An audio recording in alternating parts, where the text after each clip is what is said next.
संस्थापकाय च धर्मस्य सर्वधर्मस्वरूपिणे అవతారవరిష్ఠాయ రామకృష్ణాయ తే నమః. ఈరోజు మనం ముఖ్యంగా షికాగో సమావేశాల్లో స్వామి వివేకానంద ఒక చక్కని ఉపన్యాసం ఇవ్వడం జరిగింది. ఆ ఉపన్యాసానికి సంబంధించి ఆ సమావేశాలకు సంబంధించి మనం ఈ కార్యక్రమం ఏర్పాటు చేసుకున్నాం. ఏంటి అసలు ఈ ఉపన్యాసాలు, వాటిల్లో ఉన్న గొప్పతనం ఏంటి, ఒక ఉపన్యాసం కోసం లేదా స్వామి వివేకానంద ఇచ్చిన కొన్ని ఉపన్యాసాల కోసం ఈ సమావేశం ఏర్పాటు చేసుకోవడం ఏంటి, ఆ ఉపన్యాసం ఇచ్చి 131 సంవత్సరాలు అయిపోయింది, అయినప్పటికీ కూడా దాని గురించి మనం చెప్పుకోవడం ఏంటి, ఇవన్నీ కూడా మనం సంక్షిప్తంగా చూద్దాం. ఒకసారి మనం గుర్తెచ్చుకుందాం. స్వామి వివేకానంద ఒక్కసారి వారి జీవితంలో మనం చూసినట్లయితే వారు చిన్నప్పుడు అందరిలాగే స్కూల్స్కి వెళ్ళేవారు, తర్వాత కాలేజీకి వెళ్ళారు, అందరిలాగే చదువుకున్నారు.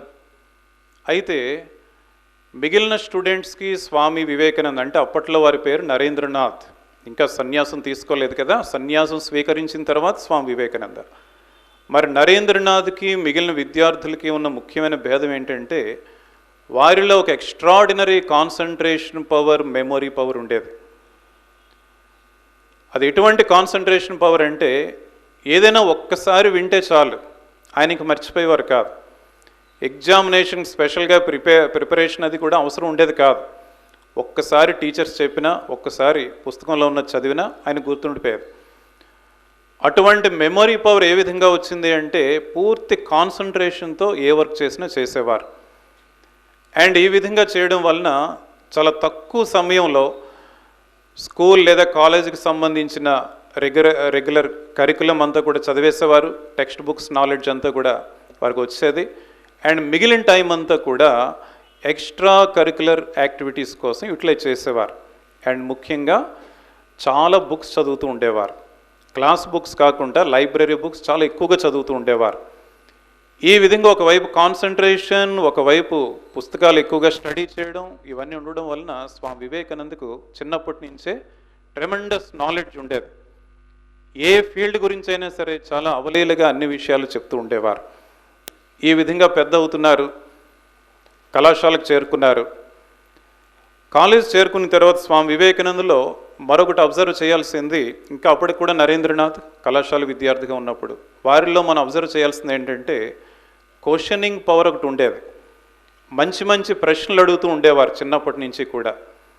ఏదైనా ఒకటి విన్న వెంటనే యాజ్ ఇట్ ఈజ్గా యాక్సెప్ట్ చేయడం కాదు, ప్రశ్నించే స్వభావం, మంచి మంచి ప్రశ్నలు అడుగుతూ ఉండేవారు.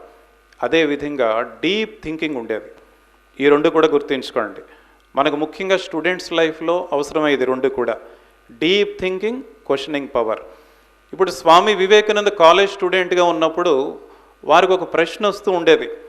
ఆ ప్రశ్న ఏంటంటే ఎవరైనా భగవంతుణ్ణి చూసారా? భగవంతుడు ఉన్నాడా లేదా అన్నది కాదు ప్రశ్న. వారికి చిన్నప్పటి నుంచి కూడా భగవంతుడు అంటే ఎంతో విశ్వాసం. భగవంతుడిని అసలు ఎవరైనా చూసారా? ఈ ప్రశ్న ఎంతోమందిని అడుగుతున్నారు, ఎంతోమంది వారికి తెలిసిన సమాధానం చెప్తున్నారు, కానీ స్వామి వివేకానందకు తృప్తి లేదు. చివరికి కొన్ని సందర్భాల్లో కొంతమంది చెప్పడం, రామకృష్ణ పరమహంస వారి గురించి వినడం, చివరికి దక్షిణేశ్వరం వెళ్తారు. కలకత్తా పట్టణానికి దగ్గరలో ఉంది దక్షిణేశ్వరం, అక్కడ కాళీమాత మందిరం ఉంది. రామకృష్ణ పరమహంస వారిని కలుస్తారు. వారితో కాసేపు వారిని అబ్జర్వ్ చేసిన తర్వాత స్వామి వివేకానంద చాలా క్షుణ్ణంగా రామకృష్ణ పరమహంస వారిని పరిశీలిస్తూ ఉంటారు. ఆ మాటల్లో ఒక ప్రశ్న అడుగుతారు, మీరు భగవంతుడిని చూసారా? అప్పుడు రామకృష్ణ పరమహంస వారు చెప్తారు, అవును, నేను భగవంతుడిని చూశాను, నిన్ను ఏ విధంగా అయితే చూస్తున్నానో అంతకంటే స్పష్టంగా చూశాను, కావాలంటే నీకు కూడా చూపించగలను అన్నారు. ఇంత అథారిటీగా చెప్పడం, భగవంతుడిని చూశాను అని నరేంద్రనాథ్ వారి జీవితంలో మొదటిసారి విన్నారు. ముఖ్యంగా రామకృష్ణ పరమహంస వారిలో వారికి నచ్చిన ఒక లక్షణం ఏంటంటే త్యాగం. త్యాగం అనే గుణం ఎంతో నచ్చింది స్వామి వివేకానంద అప్పట్లో నరేంద్రనాథ్కి. నరేంద్రనాథ్ అనుకున్నారు, రామకృష్ణ పరమహంస వారు తప్పకుండా మహాపురుషుడు, ఎందుకు అంటే ఇటువంటి త్యాగాన్ని ఆచరించడం అనేది ఒక సాధారణమైన మనిషికి సాధ్యం కాదు. తర్వాత ఇంకా కొన్ని సందర్భాల్లో రామకృష్ణ పరమహంస వారిని కలవడం, తర్వాత సాధన చేయడం, వారి నుంచి ఆధ్యాత్మిక జీవితానికి సంబంధించిన ఎన్నో విషయాలను తెలుసుకోవడం, ఇదంతా కూడా జరిగింది. విషయం ఏ విధంగా వస్తుంది అంటే, నరేంద్రనాథ్ పదే పదే అడుగుతూ ఉండేవారు, నాకు సమాధి స్థితిలో ఉండాలని ఉంది. సమాధి స్థితి అంటే మెడిటేషన్లో చాలా హయ్యెస్ట్ స్టేజ్. ఆ సమాధి స్థితిలోకి వెళ్ళిన తర్వాత చాలా ఒక రకమైన అత్యంత ఆనందం కలుగుతుంది, అహేతుకమైన ఆనందం. కాబట్టి ఇక్కడ నరేంద్రనాథ్ పదే పదే అంటారు రామకృష్ణ పరమహంస వారితో, నాకు సమాధి స్థితిలోకి వెళ్ళాలని ఉంది. రామకృష్ణుల వారు అంటారు, దానికి ఇంకా సమయం ఉంది, నీది ఇంత స్వార్థమైన బుద్ధి నేను అనుకోలేదు. ఎవరైనా గురువు శిష్యుడు ఎప్పుడైతే అడుగుతారో, ఆధ్యాత్మిక జీవితంలో ఎంతో ఉన్నతమైన విషయం సమాధి స్థితి, అటువంటి విషయాలు అడిగినప్పుడు ఎవరైనా గురువుగారు ఎంతో ఆనందిస్తారు. ఇక్కడ రామకృష్ణ పరమహంస వారు ఎటువంటి గురువుగారు అంటే, వారు అంటారు, నువ్వు ఇంత స్వార్థపరుడు అని అనుకోలేదు, నువ్వు ఒక పెద్ద మర్రి చెట్టులాగా తయారయ్యి ఎంతోమందికి నీడనివ్వాలి. దాని అర్థం ఏంటంటే, ఆధ్యాత్మిక జీవితంలో ఆనందాన్ని నువ్వు మాత్రం అనుభవించడం కాదు, ఈ లోకానికి అంతటికీ కూడా దాని గురించి చాటి చెప్పాలి అని. నరేంద్రనాథ్ అవన్నీ నాకు తెలియదు, నాకు సమాధి స్థితే కావాలి అనేవారు. అప్పుడు రామకృష్ణ పరమహంస వారు అంటారు, నువ్వేంటి, నీ బోన్స్ కూడా మొత్తం ప్రపంచంలో ఈ విషయాలను వేదాంత ప్రచారం చేయబోతున్నాయి అంటారు. తర్వాత రోజుల్లో రామకృష్ణ పరమహంస వారు శరీరం త్యాగం చేశారు. అప్పటికే నరేంద్రనాథ్కి వైరాగ్యం ఎంతో ఎక్కువ. తర్వాత సన్యాసం స్వీకరించి స్వామి వివేకానందగా పేరు పెట్టుకున్నారు. రామకృష్ణ పరమహంస వారు శరీరం త్యాగం చేసిన తర్వాత వారిలో విపరీతమైన వైరాగ్యం పెరిగింది. ఆ వైరాగ్యంతో ఎంతో తపస్సు చేయడం మొదలుపెట్టారు. తర్వాత ఆ తపస్సు చేస్తున్నప్పుడు ఏమనుకున్నారు అంటే, ఏ హిమాలయ పర్వతాలకు ఎక్కడికో వెళ్ళిపోయి పూర్తిగా తపస్సులో మునిగిపోవాలి అనుకున్నారు. ఆ విధంగా ఎన్నోసార్లు ప్రయత్నించారు. హిమాలయాల వైపు వెళ్ళడం, అక్కడ తపస్సు చేసుకుంటూ ఉండడం, మరలా ఇక్కడ ఏదో ఒక మెసేజ్ వస్తూ ఉండేది. అప్పట్లో ఫోన్స్ అవి లేవు కదా, ఏంటో మెసేజ్ అంటే ఏదో ఒక ఉత్తరం వచ్చేది. ఎవరికో సోదర సన్యాసీషునికి ఆరోగ్యం బాగాలేదు, లేదంటే ఒక భక్తులకు ఆరోగ్యం బాగాలేదు. స్వామి వివేకానందకి ఎంత జ్ఞానం అయితే ఉండేదో అటువంటి హృదయం కూడా ఉండేది, విశాలమైన హృదయం. చెప్పుకున్నాం కదా, ఎక్స్పాన్షన్ ఈజ్ లైఫ్ అని. విశాలమైన హృదయం అంటే స్వామి వివేకానందలో మనం చూడొచ్చు. ఎప్పుడైతే అటువంటి మెసేజ్ అందిందో వెంటనే స్వామి వివేకానంద అక్కడి నుంచి మళ్ళా వచ్చేసేవారు, తిరిగి వచ్చి వారికి సేవలను అందించి ఇక్కడే ఉండేవారు. ఇలాగా పలుసార్లు అయ్యేసరికి స్వామి వివేకానందకి అర్థమవుతుంది, నేను వెళ్ళి హిమాలయాల్లో కూర్చొని తపస్సు చేసుకోవడం భగవంతుని సంకల్పం కాదు, భగవంతుని సంకల్పమే రామకృష్ణుల వారు నా గురువు గారు నాకు చెప్పారు, నేను ఈ వేదాంత ప్రచారాన్ని చేయాల్సి ఉంది. గమనించేవారి విషయాలన్నీ కూడా భారతదేశ ప్రజల యొక్క దుస్థితి చూసి వారికి ఎంతో వేదనతో కళ్ళ వెంట నీళ్ళు వస్తూ ఉండేవన్నమాట. ఇక్కడ కూడా మీరు గుర్తుంచుకోండి, ఒక సన్యాసి అంటే మనం ఎప్పుడు కూడా భగవంతుని గురించే ఆలోచిస్తారు అనుకుంటాం. అయితే ఇక్కడ స్వామి వివేకానంద జీవితంలో ఉన్న ఒక ప్రత్యేకత ఏంటంటే, ఈ సన్యాసిలో భగవంతుని గురించిన సంబంధించిన విషయాలు ఆలోచించడమే కాకుండా భారతదేశం గురించి, భారతీయుల గురించి ఏ విధంగా తప్పించిపోయేవారంటే, ఒకవైపేమో ఎవరైతే చదువుకొని వారు, అదేవిధంగా నిర్భాగ్యులు, వారేమో పూర్తిగా బానిసత్వాన్ని అనుభవిస్తున్నారు, అప్పట్లో బ్రిటిష్ వాళ్ళు పరిపాలిస్తున్నారు. మరొక వైపు ఎవరి దగ్గర అయితే ఎక్కువగా డబ్బులు ఉన్నాయో, ఎడ్యుకేటెడో, వాళ్ళంతా కూడా పూర్తిగా విదేశీయులను అనుసరిస్తూ, విదేశీయులను అనుకరిస్తూ, భారతదేశ సాంప్రదాయాల గురించి తెలియకుండా, భారతదేశం యొక్క సంస్కృతి గురించి తెలియకుండా ఏదో జీవిస్తున్నారు. ఇవన్నీ చూస్తూ స్వామి వివేకానంద అనుకున్నారు, ఎలాగైనా సరే భారతదేశానికి దాని యొక్క పునర్వైభవాన్ని తీసుకురావాలి అని నిర్ణయించుకున్నారు. అయితే ఈ విధంగా పర్యటిస్తున్నప్పుడు కొంతమంది మేధావులు ఎంతోమందిని కలుస్తూ ఉండేవారు. ఒకవైపు పేదవారిని, మేధావుల్ని, రాజుల్ని అందరినీ కలుస్తూ ఉండేవారు, చక్రవర్తుల్ని. కొంతమంది మేధావులు, రాజులు, వారందరూ కూడా స్వామి వివేకానందతో చెప్తారు. ఎవరైనా ఒక గంట సేపు మాట్లాడేసరికి స్వామి వివేకానందలో ఎటువంటి నాలెడ్జ్ ఉండేదో అందరికీ కూడా అర్థమయ్యేది. వారందరూ కూడా చెప్తారు స్వామి వివేకానందతో, మీరు తప్పకుండా విదేశాలకు వెళ్ళాలండి, విదేశాలకు వెళ్ళి మన వేదాంత ప్రచారాన్ని అక్కడ చేయాలి, వాళ్ళు నిజంగా మీలో ఉన్న జ్ఞానాన్ని గుర్తిస్తారు అని చెప్పినప్పటికి కూడా స్వామి వివేకానంద ఇంకా ఒక కంక్లూజన్కి రాలేదు. చివరికి కన్యాకుమారి వెళ్తారు పర్యటనలో భాగంగా. కన్యాకుమారి, అక్కడ అమ్మవారి మందిరం ఉంది, సముద్రం పక్కనే. దర్శించుకున్నారు అమ్మవారిని, సముద్ర తీరానికి కొంచెం దూరంలోనే ఒక శిల ఉంది. శిల అంటే పెద్ద రాయి. అక్కడికి వెళ్ళాలంటే పడవలో వెళ్ళడానికి డబ్బులు లేవు. ఈత కొట్టుకుంటూ వెళ్ళారు, స్విమ్మింగ్. వెళ్ళక్కడ ధ్యానం చేయడానికి చాలా అనుకూలమైన ప్రదేశం అని ధ్యానం చేయడం ఆరంభించారు. 1-2 గంటల సమయం కాదు, 3 రోజుల పాటు ధ్యానం చేశారు. పూర్తిగా 3 days and 3 nights ఆహారం నిద్ర ఏమీ లేకుండా కంప్లీట్గా 3 days into 24 hours ధ్యానం చేయడం జరిగింది. అయితే ఈ ధ్యానం ఎవరి కోసం చేశారు అంటే భగవంతుని కోసం కాదు. ఈ ధ్యానం ఎవరి కోసం చేశారు అంటే భారత మాత కోసం ధ్యానం చేశారు. భారతదేశం యొక్క గతం ఏంటి, ప్రస్తుతం ఏంటి, భవిష్యత్ ఏంటి అన్న విషయాలు తెలుసుకోవడానికి ధ్యానం చేశారు. ధ్యానం చేసిన తర్వాత ఎన్నో విషయాలు చెప్పారు. దాంట్లో ఒక ముఖ్యమైన విషయం ఏంటంటే భారతదేశం భవిష్యత్తులో ప్రపంచాన్నే జయించబోతుంది. ప్రపంచంలో ఉన్న అన్ని దేశాల కంటే భారతదేశం ప్రథమ స్థానానికి చేరుకోబోతుంది అని చెప్తారు. అయితే ఇక్కడే మరొక మాట కూడా చెప్తారు. భారతదేశం ఏ విధంగా జయిస్తుంది అంటే భౌతిక సంపద శారీరక శక్తితో కాదు, భౌతిక శక్తితో కాదు. ఏ విధంగా జయిస్తుంది? ఆధ్యాత్మిక శక్తితో జయిస్తుంది అని చెప్తారన్నమాట. ఆ రోజు తప్పకుండా మనకు వస్తుంది. ఎందుకంటే స్వామి వివేకానంద భారతదేశం జయించాలి అనలేదు, భారతదేశం జయిస్తుంది, ప్రపంచంలోనే అన్ని దేశాల కంటే ప్రథమ స్థానాన్ని చేరుకుంటుంది. తర్వాత ఇంకా స్వామి వివేకానంద విదేశాలకు వెళ్ళడానికి మరొక మంచి చక్కని ఏర్పాటు భగవంతుని వైపు నుంచి.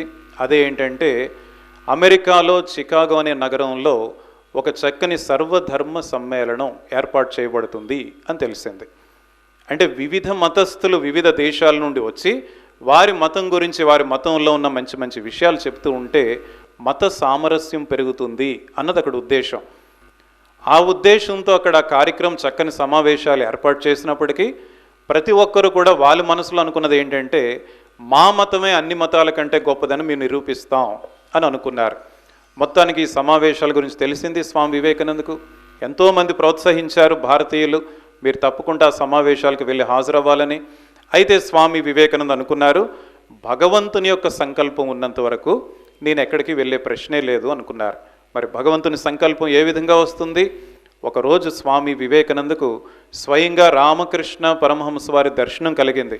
ఆ దర్శనంలో రామకృష్ణ పరమహంస వారు సముద్రం వైపు నుంచి వెళ్తూ, ఎటువైపు యూరోపియన్ కంట్రీస్ వైపు వెళ్తున్నట్టుగా ఆ దిశ వైపుగా వెళ్తూ స్వామి వివేకానందను కూడా తనతో పాటు రమ్మన్నట్లుగా, ఆ దారిని ఫాలో అవ్వమన్నట్లుగా చేత్తో చూపిస్తారు. అప్పుడు స్వామి వివేకానందకు అర్థమవుతుంది ఇది భగవంతుని సంకల్పం. అయితే ఇంకా ఎక్కడో సందేహం ఉంది. శ్రీ శారదాదేవికి ఒక చక్కని ఉత్తరం రాస్తారు స్వామి వివేకానంద. ఈ విధంగా అందరూ అంటున్నారు, మీరు అనుమతినిస్తే నేను ఈ విధంగా విదేశాలకు వెళ్తాను. శ్రీ శారదాదేవి స్వయంగా జగన్మాత. ఎవరినైతే మనం దుర్గమ్మ సరస్వతీదేవి అనుకుంటామో ఆ జగన్మాత స్వయంగా శ్రీ శారదాదేవి మానవ రూపంలో ఈ లోకంలో అవతరించారు. అటువంటి శారదాదేవి అంటే స్వామి వివేకానందకు ఎంతో ఎనలేని భక్తి, శ్రద్ధ, విశ్వాసం. కాబట్టి శ్రీ శారదాదేవికి ఆ చక్కని ఉత్తరం రాస్తారు. శ్రీ శారదాదేవి అక్కడి నుంచి బదులిస్తారు. ఆ ఉత్తరంలో ఏమని రాస్తారంటే, నువ్వు తప్పకుండా యూరోపియన్ కంట్రీస్ విదేశాలకు వెళ్ళాలి, అక్కడ నువ్వు చక్కగా విజయం సాధిస్తావు అని శ్రీ శారదాదేవి ఆశీర్వాదాలు ఇస్తారు.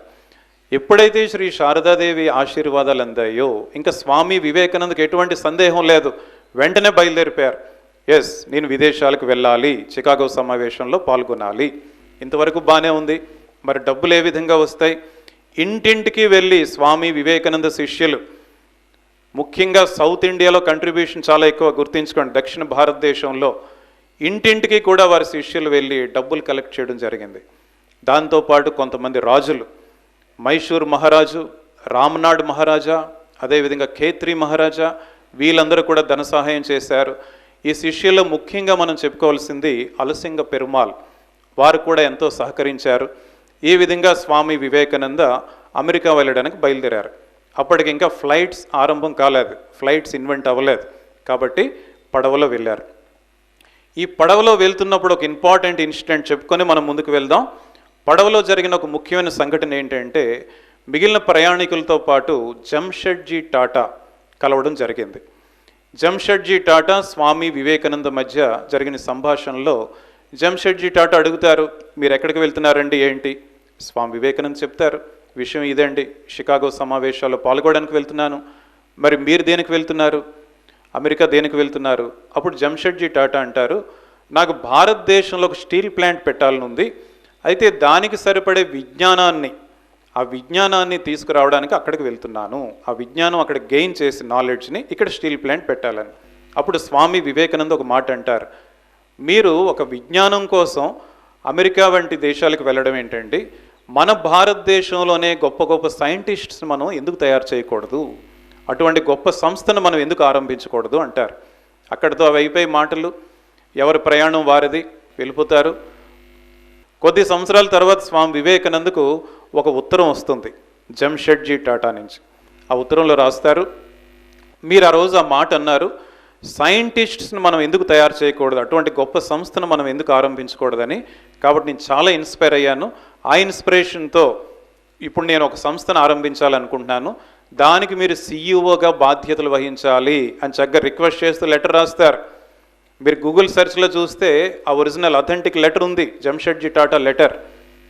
అయితే కోర్స్ స్వామి వివేకానంద సన్యాసి, అటువంటి బాధ్యతలు స్వీకరించలేరు. అయితే తర్వాత ఆ టాటా జంషెడ్జీ టాటా సంస్థను ఆరంభిస్తారు, టాటా ఇన్స్టిట్యూట్ ఆఫ్ సైన్సెస్, బెంగళూరులో ఆరంభిస్తారు.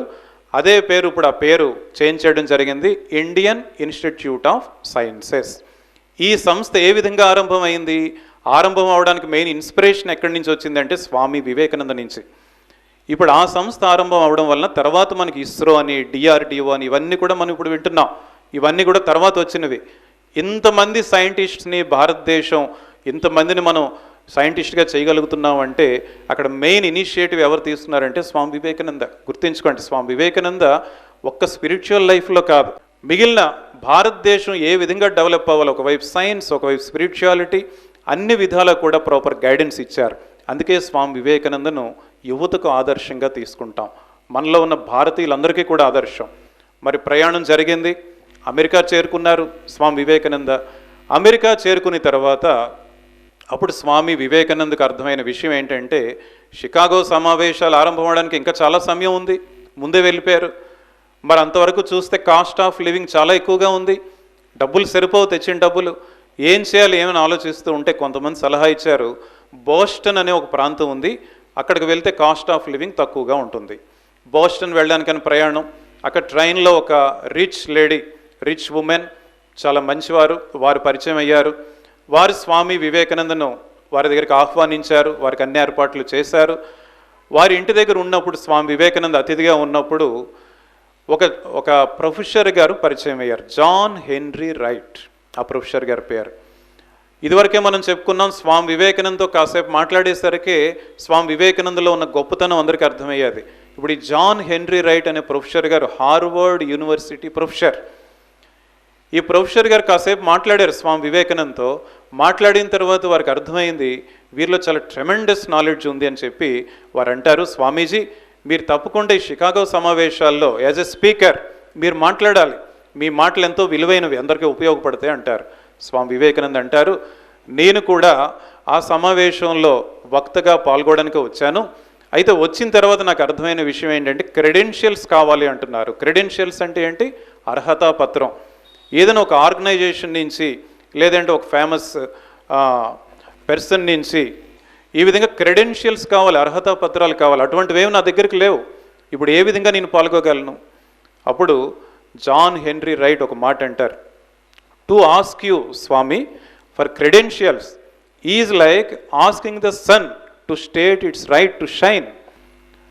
మీకు అర్హతా పత్రాలు అడగడం అనేది ఏ విధంగా ఉందంటే, సూర్య భగవాన్ దగ్గరికి వెళ్ళి నీకు వెలుగునిచ్చే అధికారం ఎవరిచ్చారు అని అడిగినట్లుగా ఉంది.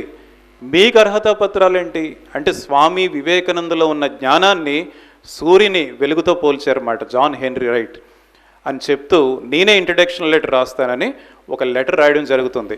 అదృష్టం కొద్దీ ఆ ప్రొఫెసర్ గారి చాలా క్లోజ్ ఫ్రెండ్ అక్కడ చైర్మన్గా ఉన్నారు ఆ షికాగో సమావేశాల ఏర్పాటుకి. వారికి లెటర్ రాస్తున్నప్పుడు ఒక ముఖ్యమైన మాట రాస్తారు.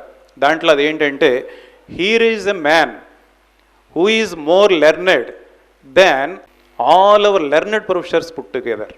మన యూరోపియన్ కంట్రీస్లో ఎంతమంది అయితే గొప్ప గొప్ప ప్రొఫెసర్స్ ఉన్నారో వాళ్ళందరినీ ఒక దగ్గర చేస్తే ఎంతైతే నాలెడ్జ్ ఉంటుందో అంతకంటే గొప్ప నాలెడ్జ్ ఇక్కడ ఒకరిలో ఉంది, ఈ స్వామిలో ఉంది, వీరిని తప్పకుండా అక్కడ ఒక స్పీకర్గా అలౌ చేయండి అని రాస్తారు. చక్కగా ఈ లెటర్ తీసుకొని బోస్టన్ నుంచి సమయం వచ్చేసరికి షికాగో వెళ్తారు స్వామి వివేకానంద. ఇంతవరకు బాగానే ఉంది. వెళ్ళిన తర్వాత అడ్రస్ సమూహం మిస్ అయిపోతుంది. ఆర్ట్ ఇన్స్టిట్యూట్లో ఈ సమావేశాలు జరుగుతాయి. అయితే అడ్రస్ ఎక్కడో మిస్ అయిపోయింది. లాస్ట్ 2 days టైం ఉంది. ఆ 2 days మళ్ళీ స్వామి వివేకానంద ఎంతో సఫర్ అవ్వాల్సి వచ్చింది. తినడానికి సరిగ్గా తిండి లేదు, వసతి లేదు, ఎక్కడైతే అక్కడ పడుకోవాల్సి వచ్చింది. ఒక బాక్స్లో, బాక్స్ ట్రైన్ అంటారు, దాంట్లో పడుకున్నారు. ఇటువైపు ఏమో తిండి లేదు, ఆహారం లేక బాగా అలిసిపోయారు. ఇంకా లాస్ట్ 1 day టైం ఉంది. నెక్స్ట్ డే షికాగో సమావేశాలు, ఆ ముందు రోజు జరిగిన సంఘటన. పూర్తిగా అలిసిపోయి ఒక రోడ్డు మీదే సైడ్లో అలా కూర్చొని ఉన్నారు. ఏం చేయాలో అర్థం అవ్వక భగవంతుని సంకల్పం కోసం ఎదురు చూస్తూ కూర్చొని ఉంటే ఆ సమయంలో ఎదురుగా ఒక ఇల్లు ఉంది, ఒక రిచ్ ఉమెన్. ఆవిడ మళ్ళీ ఇక్కడ గుర్తుంచుకోండి, స్వామి వివేకానందకు ముఖ్యంగా షికాగోలో వారికి సహకరించింది ఎవరు అంటే అక్కడ ఉన్న మహిళలు. అందుకే స్వామి వివేకానంద అంటారు అన్నమాట, మహిళల్లో ఉన్న శక్తి అటువంటిది. ఆ మహిళ వెంటనే స్వామి వివేకానంద దగ్గరికి వచ్చి, ఆవిడకి ఎలా తెలుసో ఏంటో తెలియదు, ఆవిడ పేరు మిస్సెస్ హేల్, W. హేల్.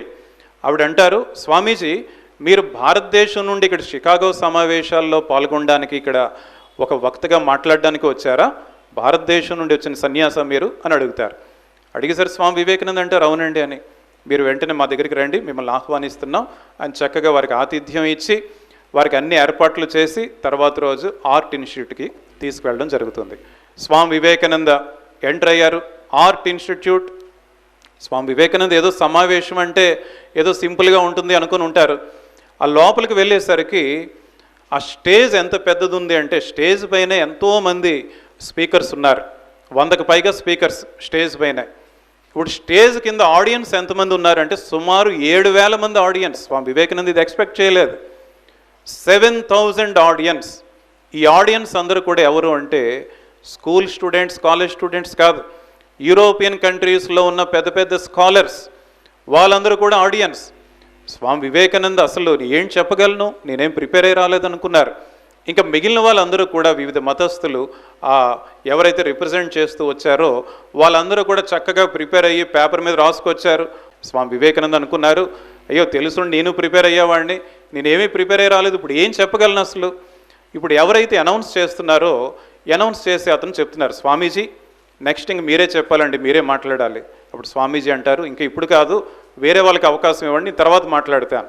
ఇలా పోస్ట్పోన్ చేస్తూ చేస్తూ లంచ్ టైం అయింది. ఆఫ్టర్ లంచ్ ఇంకా వేరే ఆప్షన్ లేదు. స్వామి వివేకానంద ఒక్కరే మిగిలారు. స్వామీజీ ఇంక మీరే మాట్లాడాలి అని చెప్తూ అనౌన్స్ చేశారు. స్వామి వివేకానంద లేచి నిలబడ్డారు. అప్పటి వరకు ఏం మాట్లాడాలో తెలియదు. లేచి నిలబడి ఇక్కడ జాగ్రత్తగా గమనించండి, ఒక్కసారిగా మనసులో సరస్వతీదేవిని ప్రార్థించుకున్నారు. ప్రార్థించుకొని ఆంగ్లంలో, ఇంకా ప్రసంగం ఆరంభం కాలేదు, ఆంగ్లంలో 5 మాటలు చెప్పారు. Sisters and brothers of America అన్న వెంటనే క్లాప్స్ కొట్టడం మొదలుపెట్టారు. 7,000 మంది ఒకేసారి క్లాప్స్ కొడితే ఏ విధంగా ఉంటుందో ఒకసారి ఇమాజిన్ చేయండి. ఇంటికి వెళ్ళి మీరు ఒకసారి ట్రై చేయండి, 2 minutes క్లాప్స్ కొట్టడం అంటే ఎలా ఉంటుందో. ఎవరి స్థానాల్లో వారు కూర్చోకుండా అటువంటి గొప్ప గొప్ప స్కాలర్స్ వారి స్థానంలో వారందరూ కూడా నిలబడిపోయారు. స్టాండింగ్ ఓవేషన్ మాట. అందరూ కూడా నిలబడిపోయి ఒక్కసారి క్లాప్స్ కొట్టడం మొదలుపెట్టారు. ఇన్ బిట్వీన్ స్వామి వివేకానంద ప్రసంగం ఆరంభించాలనుకున్నా సరే అవకాశం లేదు, క్లాప్స్ కొడుతూనే ఉన్నారు. 2 minutes తర్వాత స్వామి వివేకానంద ప్రసంగం ఆరంభించారు.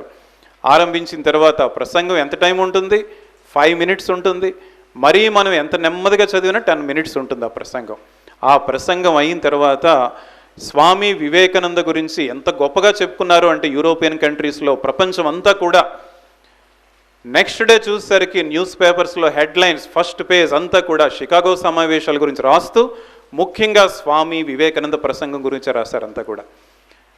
స్వామి Vivekananda posters, life size posters, portraits అన్నీ కూడా ఆ యూరోపియన్ కంట్రీస్లో, ముఖ్యంగా అమెరికాలో పెద్ద పెద్ద చేంజ్ పెట్టారంటే Swami Vivekananda, the Hindu monk of India అని రాసి, స్వామి వివేకానంద పేరు రాసి ఆ పోర్ట్రైట్స్ పెడితే అక్కడికి వెళ్ళే జనం, ఆ మార్గంలో ఎవరైతే వెళ్తున్నారో ఆ ఎదురుగా వెళ్ళి తల ఉంచి దండం పెట్టుకొని వెళ్తూ ఉండేవారంట. అటువంటి రెస్పెక్ట్, ముందు రోజు వరకు ఆహారం సరిగ్గా లేదు, నిద్ర సరిగ్గా లేదు, వారి యొక్క వస్త్రధారణ చూసి అందరూ కూడా అవమానిస్తూ ఉండేవారు. అటువంటి స్వామి వివేకానంద ఒక్క ప్రసంగంతో ఎటువంటి మార్పును తీసుకొచ్చారో చూడండి. అప్పటి వరకు కూడా భారతదేశం అంటే పేద దేశం, బానిస దేశం, ఎందుకు పనికిరాని దేశం అని ప్రపంచమంతా అనుకుండేవారు. అటువంటి భారతదేశం గురించి ఈ 10 నిమిషాల ప్రసంగం తర్వాత, లేదు 5 నిమిషాల ప్రసంగం తర్వాత భారతదేశం గురించి ప్రపంచం అంతా కూడా గొప్పగా చెప్పుకోవడం మొదలుపెట్టారు.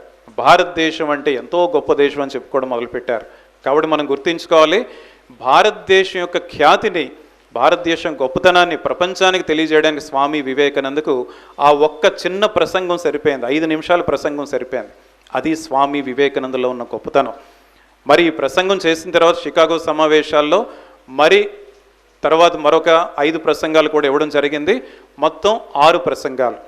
ఈ 6 ప్రసంగాల్లో ఉన్న ఎసెన్స్ మనం చూసినట్లయితే ఈరోజు మనం 27వ తారీఖు మొదటి ప్రసంగం, 11వ తారీఖు సెప్టెంబర్ 11 ఇచ్చారు. ఇక్కడే మనం గుర్తుంచుకోవాలి, స్వామి వివేకానంద 1863లో జన్మించారు. 30 సంవత్సరాల వయసులో ప్రసంగం ఇచ్చారు.